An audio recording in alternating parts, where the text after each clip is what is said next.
Welcome, everyone. I'm Mike Connor, and I'm really glad that you've decided to join us today. Our discussion today is going to focus on what it takes to create a digital core. We think this is a critical topic for the industry right now and a critical endeavor for the industry. And we've got some people that are doing a lot of work on the front end of that and have got a lot of experience in helping build those. So welcome. We're glad you're here. We'd love to get your questions and answers, and we'd love to get your questions. And please don't feel shy. I think it helps inform the audience. So if you've got a question, please ask it. We may not get to all of them, but we'll try to get to all the ones that we can. If we can't get to those, we'll basically try to get back to you via email after the webinar is over. So thank you again for joining.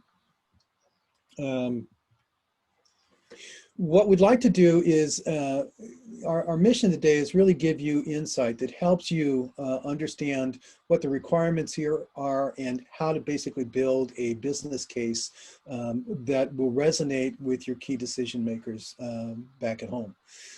Today I'll do a quick intro to kind of set up our dialogue, and then we're going to dive into these multiple topics: what the business drivers and trends are, cultural impact and requirements of those, the impact on core system strategy, and then what we've learned from digital transformation efforts and best practices, and then dig into how do you basically create a kind of an elevator pitch business case for why this, why now, and create a sense of urgency behind that.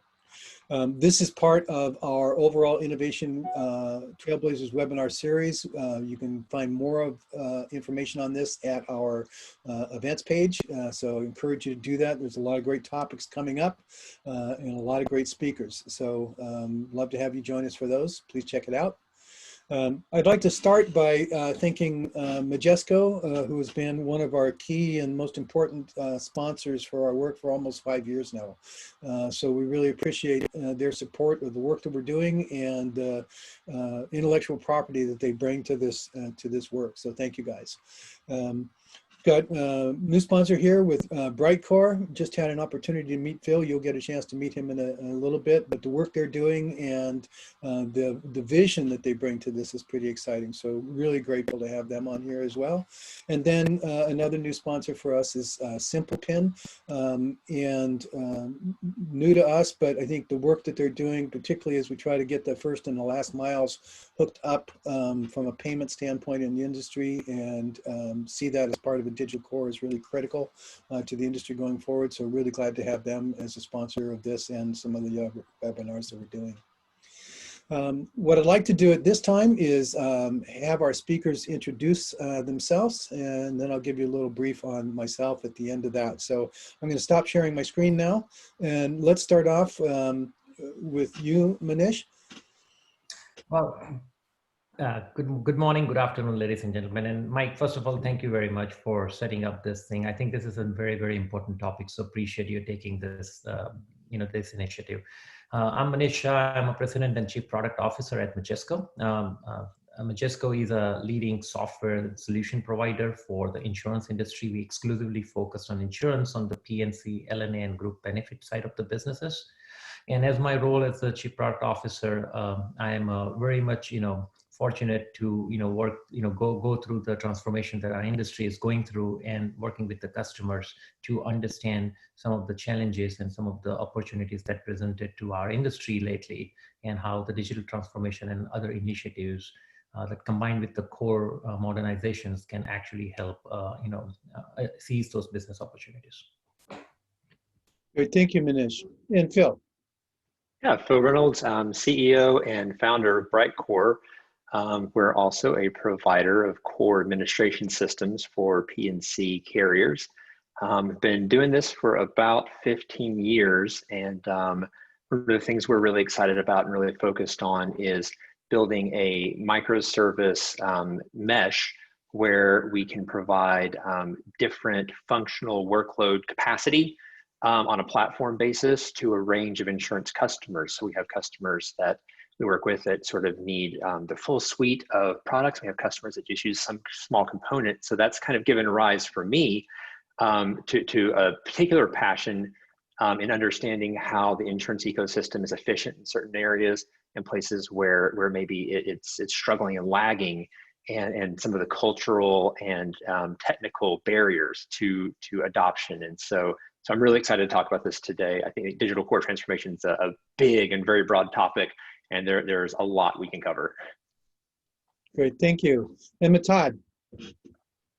Well, my name is Mato Topolnik. I'm the CEO and founder of SimplePin. We are a digital payment solution that is specifically designed to cover the first and the last mile in the user experience of an insurance customer. That means a lot of customers or a lot of businesses actually are still taking credit cards or electronic ways of payments. But that's in no shape or form a digital experience, because it brings a lot of friction to the organizations as well as a lot of inconvenience on the customer side. And our focus and our mission is actually to bring a solution that is built for the industry and for customer in 2020 and for the future. And we bring the latest and greatest experience from the e-commerce world, where we are in already for over 20 years. And we have a lot of experience already in other industries which digitalize their experience. And, you know, it's like you can name it in the end, well, from the taxi business, from food ordering, from how we consume movies. So we have a lot of experience in that fields, but also, you know, it's like in other very traditional industries like banking, as well as also the airline industry. And we are bringing this knowledge, you know, it's like to the insurance industry, and we'll want to help carriers, MGAs, as well as brokers to provide the best user experience to their customers, because the customer is the single and only source of income for any player in this industry. Great, thank you guys, much appreciated. All right, so let me share my screen again here. And I'm going to walk us through a quick intro. I know a lot of these slides could be a PhD level thesis. We're not going to do that today. I just want to use these to kind of set up our discussion. So I'm going to walk through these pretty quickly. If you guys have, you know, I'll be happy to send the slides out after the webinar if you'd like to have them. So let's get going here. The first thing I think we're all very much conscious of is that COVID has dramatically accelerated the digital economy and the digital society by multiple years, according to multiple different reports. And so that holds true across all of our customer base, as well as the insurance industry itself. We're seeing many companies kind of double down and accelerate on the digital initiatives they've got. And I think that's only going to move faster as we go forward. I think just from a technology standpoint, something to also think about is pretty much all of these emerging technologies that that can support the current new normal, which is working remotely, social distancing, contact less transactions, and you know, the ability to digitally sense through video or IoT or something like that, an environment or the status of something. All of those technologies are starting to accelerate. So I think, you know, I certainly haven't had a chance to think through all the implications of those for the insurance industry, but they're there, and I would strongly encourage everyone to kind of take note of that and say, how is this going to change customer expectation? How is it going to change the competitive environment? And how is it going to change our ability to create value for our customers? I'm not the only one that's thinking that way. In conversations with some of the people that we see in the industry as digital leaders, they get that. And for lack of a better term, they are sharpening their digital knives to try to figure out how they can deploy these in a more effective and more competitive way. And you know, what they're looking at is, you know, how does that improve our ability to work in this new normal? How does that improve our ability to be more agile and quite frankly, innovate? Along with that comes kind of a renewed focus or an accelerated focus on creating digital relationships in the digital ecosystem surrounding insureds. So according to a McKinsey report, they expect, as an example, that 30% of personal line premiums will flow through those digital ecosystems by 2030. And that means rethinking partnerships, rethinking products, et cetera, to live and play and work and create value and interoperate within those that environment. The other thing that we're seeing moving a little faster now is moving from the old paradigm of insurance, which is reimburse and repair, to the new paradigm of predict and prevent in terms of how and where we create value. So that is also starting to accelerate. The other thing I just want to focus on is a little digital is never going to be enough anymore. And, there's just an example of this is the payment stuff, which I'm sure Matai will take us more deeply into. But there's a recent survey done of insurance customers. This is primarily on the personal line side. But the net is they basically want digital payments, like they go to the store, like they purchase from Amazon, et cetera, et cetera. They're actually willing to switch carriers so that they can get that. So the other thing is that it's also a key indicator for them of, the satisfaction that they have with their insurer.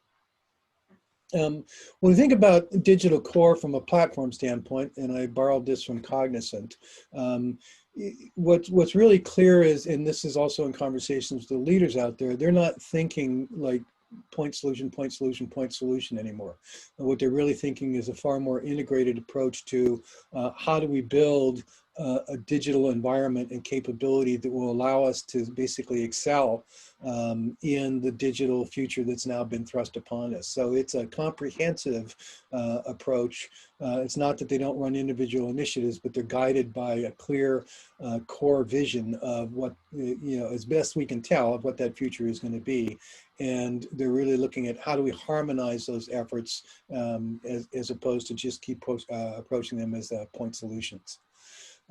So the net is change is coming. There's clearly a focus on digital first culture, operational effectiveness, a big acceleration in terms of people trying to basically dig into the world of data and artificial intelligence. Obviously innovation is on the books. All that's going to require basically a change in vision and strategy, culture, talent, et cetera, et cetera. We'll hear more about that as we go on. But the net is this change is coming and it's more rapid than we had imagined. I think as people think about their core systems, policy management systems, and so on, there's a number of choices that they have. I don't think it's required that everything out there go cloud native, but I think that's where the competitive forces are focusing, particularly on new business models and new customer partnering models. So, there's a number of options out there. We'll talk a little bit about what those are, but I think the competitive wave front is focusing around digital or cloud native. I think the other thing that we're seeing is a dramatic move towards, at least in the leaders, more of a DevOps approach where we're continually developing and deploying new capabilities, whether it's into our core processes or it's out to our core products and our partnering relationships. So no longer are we going to wait 36 months to deliver something. We're basically doing, the agile DevOps approach of continuous delivery and deployment. The challenge here is that almost 70% of digital transformation efforts fail to deliver the business goals and results that they expected to deliver. The net is you got a 30% chance if you just assume that you could do it like everybody else does of actually delivering something of value. And this is why the world of culture comes in. Thank you, Peter Drucker. Culture eats strategy for breakfast. And that's been proven out through recent studies more and more. Those companies that basically actually focused on culture as part of the digital transformation have far better business results. They execute far faster and they deliver much more innovative capability and real measurable business results. So this is a study from McKinsey that says, in terms of achieving digital priorities, what are some of the biggest challenges out there? Well, the top one is cultural and behavioral challenges, right? Lack of understanding of digital trends, lack of talent, lack of IT infrastructure and organization. Those all fall below, by far, cultural and behavioral challenges. So it's not just a nice soft thing. It's a real thing, and it really dramatically impacts the business results. So again, from Boston Consulting Group, and this kind of is the deal, breakthrough or financial performance of companies that focused on digital culture was 5x of those that neglected it. So that's not just a nice to have. I think if you intend to remain competitive, that's a must have. And not one of the companies that neglected to focus on culture achieved a sustained breakthrough performance. I think that's other kind of critical information and insight. I won't go into all of these, but when we talk about digital culture, it starts with being customer centric. It starts with having innovation as an integrated part of the overall corporate strategy, not some side effort that you stood up a lab for a few $1 million in Silicon Valley with and occasionally check in with. It becomes an integrated part of the company's strategy.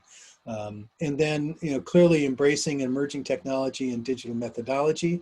The other thing that you find in these organizations is this is not just a casual thing where I show up on my job for employees. The employees in these organizations are passionately engaged in helping that company achieve that mission. So when we talk about digital core, we really think of this as a blend between culture and technology. I don't think you can have success in one area without the other in the world that we're heading towards. And then when I think about, what are the domains you need to think about as you think about where do I bring this digital core to life? Where do I focus on? What must it embrace and support? It's all the way, it starts with, really the ability to deliver very personalized assistance for customers who are trying to achieve certain goals or outcomes. So moving from that paradigm of, we'll send you a claim check when something bad happens to, hey, we're going to help prevent and support and assist you in mitigating and addressing these challenges through value-added services, through our ecosystem partners and so on. So that personalization, the embracement of digital ecosystems, dynamic connected business processes and models, data and analytics can play a key part of this. Understanding and sensing and acting on the trends before they overwhelm you is another key part. And then finally, really embracing and supporting this kind of next level of cloud native core systems. So hopefully that was a quick intro. Now we're going to basically drop into discussion mode. So I'm going to stop sharing my screen as soon as I find my cursor. And then we'll dig into discussion here. So hopefully that's a reasonably good setup for everybody. And so let's kind of start with the business drivers and trends here. So let's just do a quick round robin, and let me start with you, Phil, and just talk about how do you define a digital core, maybe relative to what I just talked about. Yeah, absolutely. So I mean, a digital core is a bit of a nebulous term, and it can mean a lot of things to a lot of people. And I think that's one of the initial things we always try to clear up when we go into a new company is what do you mean by that term? Because there are a lot of definitions and a lot of different tools. I think generally the term can kind of encapsulate, from a technical perspective, generally digital platforms, which are made up of like internal systems, contextual experiences for customers, connections to like partner ecosystems, devices, API integrations, a lot of data analytics tools, predictive tools. So those are sort of the technical tools we talk about. But there are also a digital core, I think, really extends into the business model and the value proposition that you're offering as an organization as well. You have to culturally and strategically be aligned with the tool set, or you don't really have a digital core, you just bought a tool. and if you just buy the tool, it's not really all that valuable. And so I think that there's a lot more that it extends to in terms of, I think, Mike, you just sort of showed the migration from more traditional service models to models where we're doing more things like prediction and prevention. Where we move to things where like internally, maybe we're in sort of more of a waterfall project delivery mindset. We're going to move to more the DevOps continual delivery. So in my mind, when we think about digital core, yes, we're talking about a set of tools. The tools are critical. They're sort of foundational. But it's critical that you extend those on into strategy, culture, approach, technique. And that if you can really see that transformation through end to end, you're in a position to succeed with a digital core transformation. Good, thanks, Bill. And Manish? Yeah, so I just building on Phil's point, I totally agree with you, Phil. I think that you gotta see the core in the context, let alone the digital core. And the context is obviously, what is the core of an organization? What is the core of your business model? And then obviously what is the core of your technology infrastructure? And digital core essentially means one thing, is that your purpose has to be set out by keeping your customer into the center. And while the business is for profit and totally get it, and there are regulations, totally get it, and there are other nuances and other norms that you got to deal with it. The point is that is your design from the customer centric or not? Speaking of the core, obviously, when we speak core in the industry, we always think of it as a processing, as a back-end processing. And we have taken a Henry Ford assembly line and we have tried to divide that into a silos of the business processing and optimize those silos for over the period of time based on the various different either lines of businesses or the processing functions and so forth. But essentially, digital core challenges that status quo and say that, wait a second, it is about the customer journey, which may cuts across those silos in terms of getting whatever the interactions that they were trying to get here. So here, idea there is that digital core saying that it's not a processing or a backend system and a front-end system brought together through an integrations or APIs, but it is a sort of a revamped, rethought platform that actually integrates all the way at the granular level, the customer experience with the backend processing, so to speak, in a seamless manner. So that's how I see that as a digital core. Obviously, in more details, it does require a new thought process. It does require a foundation. And then finally, to adopt it into the organization, it does require a mindset changes. With all that given, I think it's a much bigger topic than, just to discuss by itself, then I can answer in like, a minute or so. Great, thank you. And Matad, I think we've had some discussions about kind of really thinking about the first mile and the last mile of processes as part of that digital core. And I think for many companies, it's kind of been left out. So can you talk a little bit about what you mean by marrying those up? Well, what I found, is like what we learned, is like a lot that organizations really, is like kind of start internally to optimize rather than, is like to see the beginning and the end. But ultimately, it's like the most important thing is really, it's like what the customer sees, because the customer makes the decision, it's like whether to go, it's like with a company or not. Your numbers shown before already, it's like the generations to come will shop and decide and choose their insurance in a different way than, it's like the generations before. And I think, it's like it's essential, it's like that we also have to think of, it's like that, how do we offer insurance? It's like, will insurance be commoditized in a way, it's like where it's going to be, it's like you would shop for any other product out there. And then, it's like, how can you capture that? I think, it's like we are right now really in a crossroads, it's like of the industry. And I think, it's like that Manish and Phil have much more input, it's like what their customers going through, what are the challenges, cultural and whatsoever. But for us, it's like we make a decisive decision to say, okay, I think the most important thing is, it's like the customer experience, whatever the customer sees is like flawless and it's modern. And it's like what, as you mentioned already, an Amazon-esque experience or a Venmo-esque experience where it's just one click. It doesn't matter if you pay for your premium or you receive, it's like your claims payment. And I think, it's like what a lot of operators in the industry did really well, it's like is to try to focus, it's like how to optimize the organization structurally, but they left out really the last and the first mile, which is, I believe, it's like the thing that counts the most, and that's the customer. Great, thanks. So we've got a question. Arturo, again, thanks for being here with us today. And I'm going to address your question, I think, in the next segment. So it's a great question. He wants to understand what the major resistances are that we see in implementing and having a conversation about implementing a digital core. So we'll get to that in a second.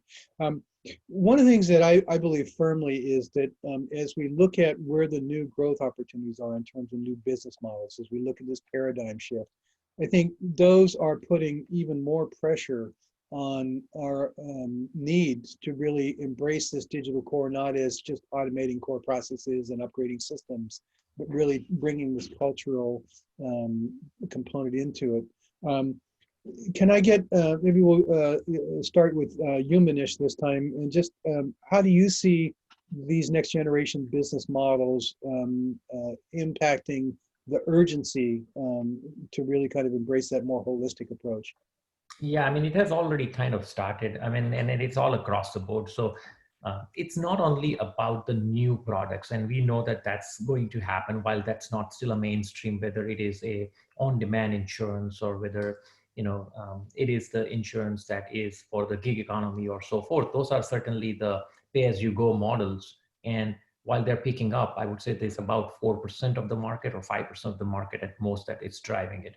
But really, where the urgency is coming into the play is also in how the insurance has been distributed. And the distribution channel is playing a huge role in terms of how they want to offer that insurance to their customers, whether embedding with their products. I think the competitors are becoming the collaborators. Big techs are coming into the industry and challenging the status quo and offering the products that are more personalized. It is still the similar insurance, but more personalized, providing that whole approach of our saying that instead of reimburse or repair, that how am I going to prevent and mitigate? So the whole product definition per se at the core level may not change, but at an experience and the value proposition level is changing significantly. So it is not, what we are saying is it's not that about as much as inventing into a brand new product, but essentially taking a core business and the typical risk profiles that is out there, and then transforming them in a way where customer is being put in the focus. Insurance has been distributed more commonly. The product has been allowed to be personalized to meet the specific profile. And that requires the conglomeration of the data, AI, and many other tools in terms of understanding me as a customer, and then designing a plan around that insurance to protect that risk. So we see that a lot of initiatives are kind of coming in terms of differentiation. So the carriers are trying to really differentiate themselves within their main competency, while experimenting on a side, on a peripherals with the newer products, but they are really trying hard to differentiate themselves with the customer centricity and trying out different experiences with their customers, with their distribution channels and their core products. Got it. Thanks. And then either both of you, do you guys have any more thoughts about this? If not, we'll kind of move on to the next discussion topic. I do have something. I think that Manish is absolutely spot on. I think it's like what he mentioned is is that that's in the end it's like the big tech players. They have already the customers already there. They have all data. The only thing what they need is in the end it's like make the choice to say, okay, we want to go in there. And I think, it's like what the insurance industry has to consider is, it's like focus on what they can do best. And then, it's like, and catch up. And I think, it's like, and that is something, it's like, it's very interesting that Manish mentioned it. I think, like, it's a really good point. I think that a lot of people think, it's like, oh, they are still not coming in there. I think, it's like all the customers are there. They know more about the customers. They have better computing technology. They have, it's like they have teams that think completely different outside of the box. And I think, it's like, that's a very important point. Okay, thanks. Phil, any last thoughts on this topic? I'll pick up the next topic so we can move through. Okay, great. Thank you. All right. So the next thing we want to dig into, and this goes back to Arturo's question, which is, what are some of the resistances we see out there to adopting this? So I'll just start with, obviously, we talked about earlier that COVID is accelerating things.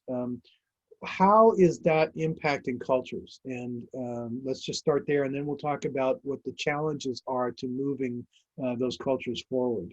So again, maybe we'll start with you this time, Phil, and just talk about what you're seeing in terms of how these cultures are receiving this acceleration. Yeah, I think that there's a inertia. All of us who are leaders of companies inertia is our enemy. And so we're constantly trying to inspire our teams and our customers and everyone around us to embrace what's possible and how the world could look and how things could be. And human beings are fantastically good at doing what we did yesterday. And so that's one of the biggest challenge. The biggest challenge is just helping everyone in your organization think about, and I really like, Manish and Todd, what you both said about centering on the customer's experience. What could we be doing? And you see that there's a Conway's law I hear cited a lot, which is sort of the principle that we have a tendency to build systems and processes that reflect our department structure. Like we have a claims department, so we're gonna have a claims system that has a claims, FNOL app or something like that. And the customer doesn't care about those things. The customer wants you to meet their needs and solve their problems. And so I think the main resistance that we run into, yes, there's IT resistance, yes, there's system resistance, there are those things. But the biggest one is just, we are this, we think like this, we have this, these departments and these systems in place, and helping people just take a step back from that and reimagine what the world could like. How could we better meet our customers' needs? That's the biggest barrier that I think the hurdle you have to overcome initially. Yeah, I was just thinking, I think you and I actually talked about this. I mean, it's dating myself a bit, but I remember the book by Tracy Kidder called The Soul of the New Machine, right? And he was talking about exactly that point, right? The products we build are a reflection of the culture that we have and the individuals that develop it. So thanks, Phil. Manish? Yeah, I think Phil said it right. Just to add to it, I think there's another dimension to it, and that is, look, we're talking to an industry that has been sort of a bellwether in any economy. It has never disappointed. It has never defaulted.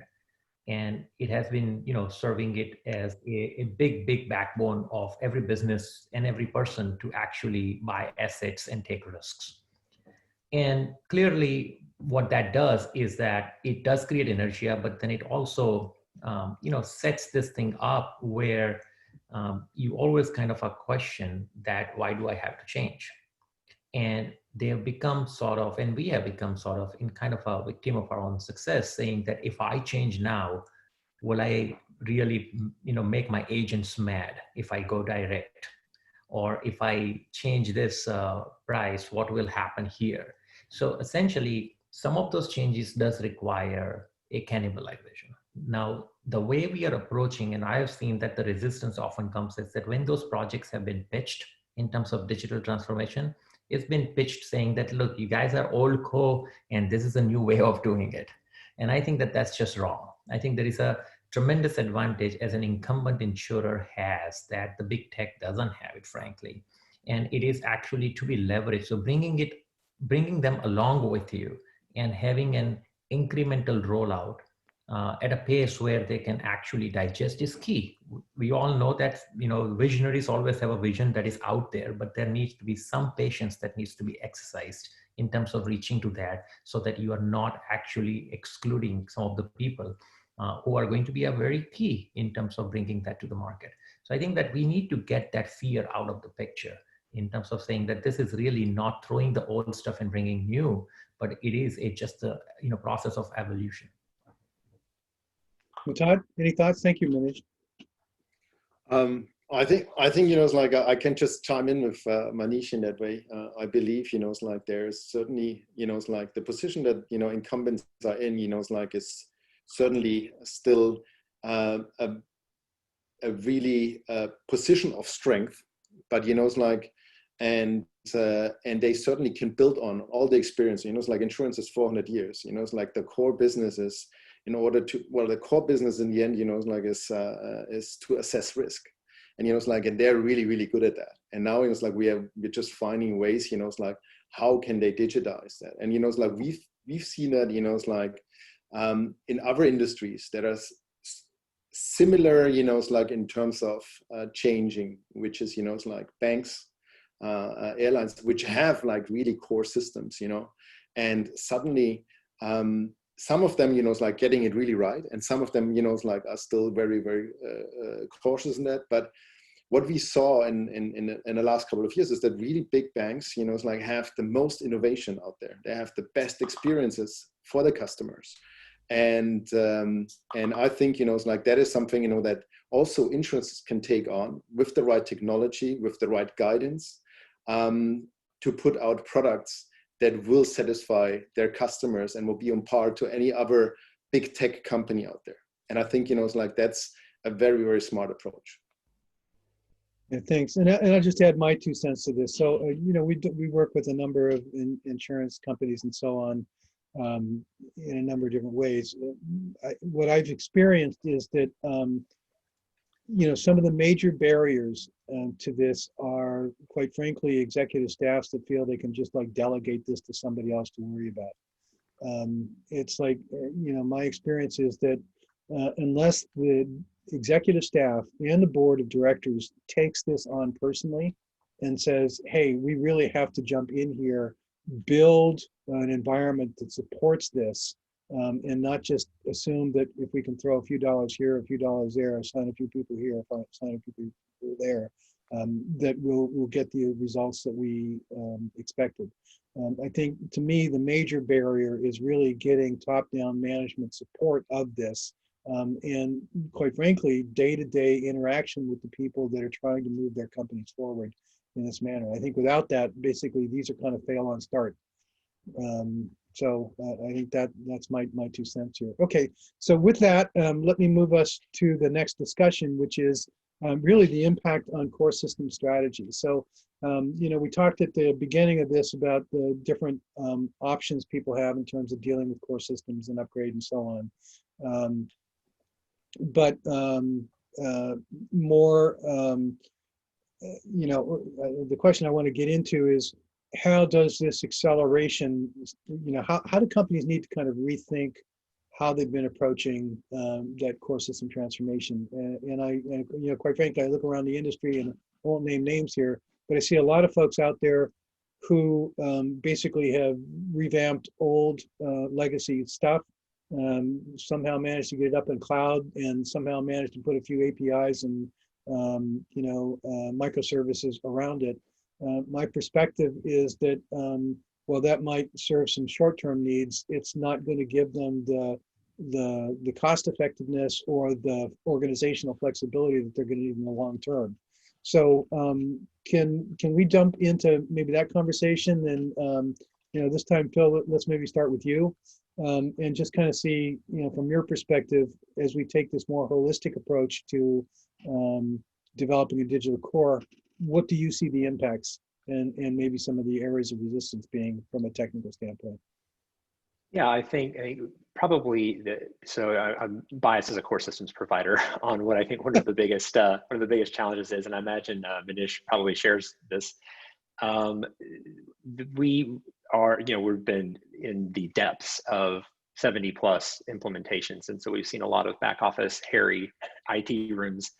And there's a very significant number of insurers, the majority of insurers, are running on fairly dated systems, frequently very fragmented systems, where a few lines of business are in this one system over here, and then there was an acquisition, and there's another line of business over here in this other system. And I think you really hit the nail on the head, where there's a tendency to go out and put some sort of layering strategy over the top of the legacy tech. And I've got an API exposed now, so I'm in the cloud. But I think, as you just pointed out, you're sort of, but you didn't gain any of the benefits of the cloud. What you did, you just built a more complex machine. So now it has even more likelihood of falling over later because there's more pieces and there's more components. And so we've made it more complex. In my view, the core technical challenge that has been accelerated by COVID and by the entrant of non-traditional players in insurance, by the acceleration of remote work, but by the digital revolution that occurred 10 years ago, all these things are putting pressure on the idea that your core systems really do need to be cloud native, fragmented into native services that can be deployed independently, targeted at different workloads. That's how you actually realize the nimble strategy and how you set yourself up to succeed with things like AI additions and blockchain accounting and things like that. Those things all depend on the idea that your fundamental systems under the hood are nimble, lightweight, platform first, able to be expanded, scaled, adapted rapidly. And so I think from a technical perspective, that's where a lot of insurers get stuck, is they're just on a lot of old IT systems that are kind of sprawled out, and there's not a lot of consistency, not a lot of vision and strategy and intentionality behind how they've deployed these things. Thanks. Yeah, I totally agree. And then Manish, you spent, I mean, you've done some pretty amazing work, really rethinking what this next generation of architectures need to be, particularly ones that can embrace the world of digital ecosystems that we now are moving towards. Can you talk a little bit about how you see that impacting core system strategy and core system capabilities and requirements? Yeah, sure. I mean, we have been in this world from 20 plus years, and we have seen various waves. I think that any architecture can be seen in light of what the purpose is. And I think that from our perspective, the way we are seeing the purpose of any core systems going forward has to be of getting some of the key tenets. The way we see the purpose is that there has to be a speed to value. Speed to value is key and extremely important, even though we understand the core systems are complex and they are built with regulations and compliances and you broke up a little bit for me on that one, but I just want to click on that point because I think it's a critical one. Speed to value. Can you just talk a little bit about what you mean by that? Speed to value is a little bit different than a speed to market. And a speed to value basically means that how quickly you can actually get an intended value from your initiative of the core system. So idea there is obviously that requires a quick implementation, but then it also requires an adoption. It requires the learning from the market. And it requires agility so that it can change quickly to get to the intended value. And all those things, how quickly you can get it is called speed to value. The underlying, that speed to value tenet requires you to rethink the core system in a way that first and foremost, how complete it is, how much out of the box it is. Remember, there are things we all like to think in the insurance companies, everyone does differently, but there is probably a way more that they are similar than they are different. And bringing those out of the box insurance expertise versus just the framework is extremely important, which includes all the content, as we call it, that will provide all the rules, rates, regulations, so forth, so on, in a much more integrated manner. Every insurance company requires an integrations because no systems is going to live within its ecosystem, within itself. There is an ecosystem around it. Having an open API or standard-based APIs are extremely important, which can be consumed and can be, bolted on into any existing ecosystem. That is kind of very, very important. And finally, you need to have a learning ability so that it can scale. You can get the usage analytics out of it, and then you can implement those changes, as you said, in a DevSecOps, which is a much more continuous integrations and continuous deployment manner, rather than something that takes a long time and a long release cycles and so forth and so on. So if you just simply see the purpose thing, that how do I get the speed to value for whether bringing in existing products to the market, bringing new products to the market, by keeping the customer-centric experience into the mind, then the underlying architecture of the core system needs to be more and more, decomposed, more and more cuts across and focus on the customer, a better scalable through the cloud native and microservices architecture. So all this technology I would think that will fall in its place if you kind of try to stay core to the purpose. And the purpose, I think, is speed to value. Right. Yeah. And Matada, do you have any thoughts about this? I think, it's like I think that, it's like, well, I have to say, it's like from my expertise is certainly outside of, Manish's and Phil's, it's like, and for me, it's like to hear that, I think, it's like what Manish said, it's like speed to value, or you can also call it ROI, or, it's like, try to speed up the implementation time is something, it's like, which I believe is also kind of a barrier, it's like a lot of people will shy away because, it's like exactly what Phil and Manish mentioned, it's like there's the cultural barrier, but on the other side also, so it's the investments, the implementation, everything. It puts a lot of, it's like question marks and insecurities into an organization that never been through that. Because, it's like how they built their system was rather, it's like, as they mentioned, it's like layering one on another through mergers or fragmented, it grew through time. And now, it's like we're breaking up that whole thing, and it's like revamping it into a completely new system. I'm pretty sure, it's like that is stress 100% for anyone that has to make the decision, and an organization has to go through. Yeah, thanks. Yeah, and I'll just add a few thoughts to this as well. I think one of the key here is that in many cases, people are starting from what I would call their existing operating model, and they're trying to figure out how they can, upgrade and enhance that. And I think they're going to be far better served if they step outside of that box and look down the road and say, what does the future of this industry look like? What are the digital operating models that are going to make us successful and be able to create value in this new digital world we're heading towards? And then work their way back and start asking the questions, what requirements does that place on what? And start to review or revision. And I'll go to Arturo here. He talks about kind of the, in one of his questions about the, the complex processes.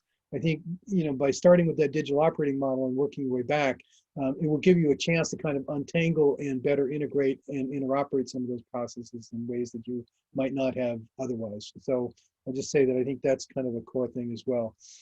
So thank you guys. I want to move us. We've got about 10 minutes, 12 minutes remaining. I want to move to a quick discussion, and I think we've covered a lot of this, but just kind of let's start with a round robin. And Matthias, I want to start with you this time and just say, from your perspective, what have you learned in terms of best practices, in terms of helping people transform in the areas that you're working in? What are some of the best practices you've seen in helping companies move effectively down this path?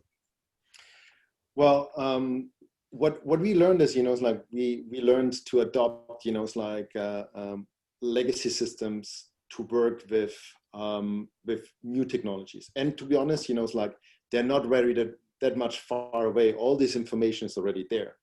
But the way, it's like organizations tend to go is if they go this step to electronic payments, it's like they rather tend to go to techniques, it's like they've been in place or developed 15 years ago, and also they kind of don't see what they use in the everyday way. It's like people don't tend to call. People text, it's like people want to do everything on their phone. They do everything what is within, it's like we're living a very, it's a busy time. So it's like, everything has to be like that. So when you start, it's like pushing customers into, well, a legacy environment, and I call it from the payments perspective, where you have to get, it's like, you get an invoice, yeah, you can pay, by credit card or whatever, but, you still have to put out your, it's like policy number. You have to fill in your name, even the amounts that they want to charge you. It's like all these kind of stuff, and try to do this on a mobile phone. It's like it's like where also what you mentioned is very fragmented, because, it's like people are still taking checks. They get a merchant accounts. They still get bank transfers, wires. But Todd, I think we're losing you. We've lost you. So we'll hopefully he'll reconnect. Manish, I want to jump to you and have you talk about kind of what you've learned from the technical implementation side of best practices, and then Phil, I'd like to have you kind of jump into the cultural transformation. So Manish. Well, first and foremost, I think from a technical implementation perspective, if you are going to go out, let's try to focus on the core values. What we are seeing in the implementation, that oftentimes we're trying to spend too much time in paving cow's path. It's not necessarily that if you're going to go out and build the standard packages that's out there into the industry, try to use as much out of the box possible. And in order to use an out of the box possible, you understand that it's not a compromise. It is sometimes an opportunity. Obviously, the more out of the box you stay, the more quicker you get. Secondly, what we are seeing it is that instead of thinking it of a big bang, think of it as a more of an MVP, most viable product approach in terms of an implementation. Look, Rome was not built in a day. And the point is that the transformation is a is not something that is a destination. Transformation is an ongoing, because by the time you're transforming, there is more to transform. In some sense, a right speed is more important. You go too fast and you invest too quickly and the world changes, you're back to square one. So it's all about as much of the doing it, learning it and doing it and recalibrating is extremely important. So what we see it is that successful projects are something that actually rolls out implementation from an MVP standpoint. Try to leverage cloud. I mean, I think that what we are seeing lately is that there is a tremendous receptiveness, what was not there 3 years ago, in terms of using the core systems or digital, initiatives running on a cloud, using it out of the box, and then start rolling out the capabilities to the audience that they are trying to intend, whether in a pilot mode, on a soft launch mode, try to learn and then implement quickly and then roll it out to scale it out. And I think that that's the approach of the implementation that we have seen has led to a more successful projects. Great, thanks. Mattad, I'll get back to you in a second. So I want to jump into Phil and just talk about, best practices in terms of that cultural transformation work. Yeah, absolutely. First of all, I'll definitely echo Manish said that cloud native architecture, out of the box as you can possibly be, MVP early and grow. I think we both probably speak to that, having been through a very significant number of large scale projects. And when we say that, we are saying that from a place of experience. Really do those things. Culturally, there's a lot that you really need to have aligned for these projects to go well. I would say the number one thing is, do you understand the business need and what problem you're trying to solve? Are you trying to go do new because you sat on a webinar and heard that you need new, or you went to conferences and heard that you need new, or it's in the 3-year budget, and so you're going to adopt a project? That's the terrible reason to do something. You need a reason that there's a real problem, a real business and consumer need. We're trying to make, back to what we said earlier, the customer-focused experience is the key. How are we going to make life better for our customers? And so first of all, very clearly understand the problem you're trying to solve. Then you need alignment from the leadership team all the way down through your line level workers and your CSAs. And frequently these kind of projects get delegated down the chain, and folks in my position as a CEO, it's sort of a brief that shows up on my desk or something, and that tends to fail. These projects are tremendously far-reaching. They involve changes of process, changes of systems, changes of dynamics and service models, and you really need alignment, engagement from every single hierarchical level of the company, and everyone needs to be on the same page. I also think that there's another gap that gets ignored a lot, which is frequently people will come to and say, we want to solve this problem, we're all on board, we want to do it. They'll show up at the doorstep of some service provider and say, give us a thing. And we say, okay, that's great. And then we meet that immediate barrier, go back to the inertia thing of, well, yeah, but we've done it this way. And no one is prepared for the change and the adoption that needs to occur. So I think spending a lot of time early trying to understand how you can be flexible, how you can change, how you can reimagine your processes so that you are driving value and new value. Those are compelling reasons to launch into a big, digital core transformation project. And if you get all those pieces lined up, it's going to have a tendency to go well. Great, thanks. Thank you, guys. So we've got about 5 minutes remaining. What I want to do is jump next to just a discussion about, how do you present a compelling business case to the organization to adopt this thinking about where they need to go next in terms of the digital transformation. It's a classic question, why this, why now, right? So Mattad, I'll turn that over to you to start with. Well, we do it pretty simple. We show them how this works in their existing system, what we can do. I think, it's like the only thing would be here is A and O's, it's like, because we really are subject matter specialists. There's nobody in this industry within, it's like Northern America that has that skill set, but also this in-depth knowledge of what we do. And what it is, it's like you mentioned before, it's like the integrated part are the first movers, or it's like the ones that will go in the future. And that's exactly what we want to take over. It's like we really feel, it's like that part where we put a lot of knowledge, it's like in the systems that they're working with, the knowledge, the organizational challenges, and we build a system, it's like it actually alleviates that. Plus we bring in, it's like all the experience that we have from the e-commerce side, what customers expect today, how they want to be serviced. And that's what we bring to a customer. And I think, it's like that is more or less, it's like a very straightforward. That's the business case. Show me, right? That's the way, it's like how we present it to customers. And, it's like, and I think when the best is when the customer says, yes, that's exactly what we want. I think, it's like, that's what we all strive for. Right. Great, thank you. Phil? So in terms of the why now and yeah, so why take on this approach to digital transformation? Are you thinking of from a digital core standpoint as opposed to just, individual automation or those kind of things? So why this, why now?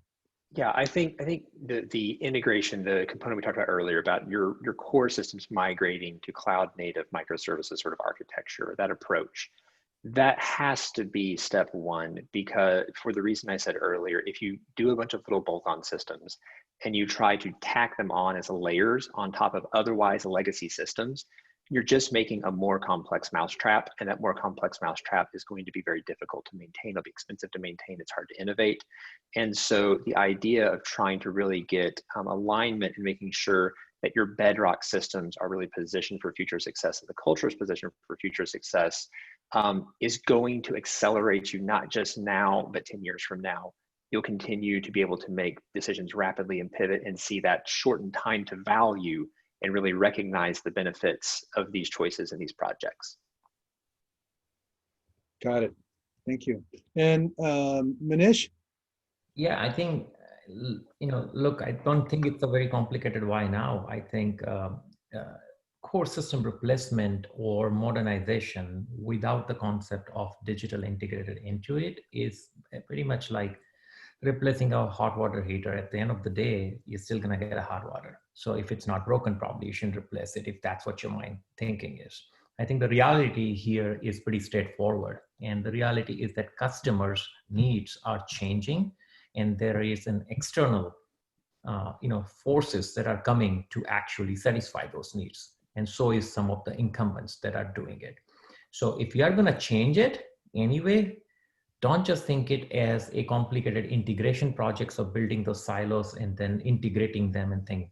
Look at for a solution that is designed to scale, that can be rolled out with an MVP approach, and that considers a customer journey rather than just an individual silos that are not well integrated.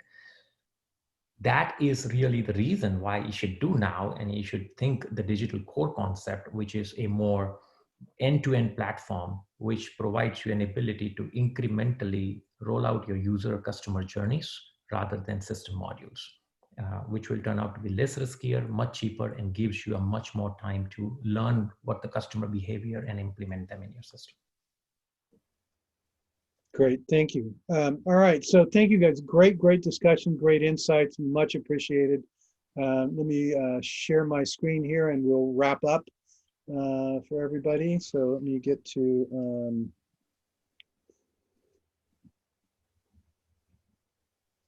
this. So again, I want to thank our sponsors, Majesco, and if I can get the slide to change here, Brightcore and Simple Pin. Please go check them out. There's a lot of great information and insight on their websites.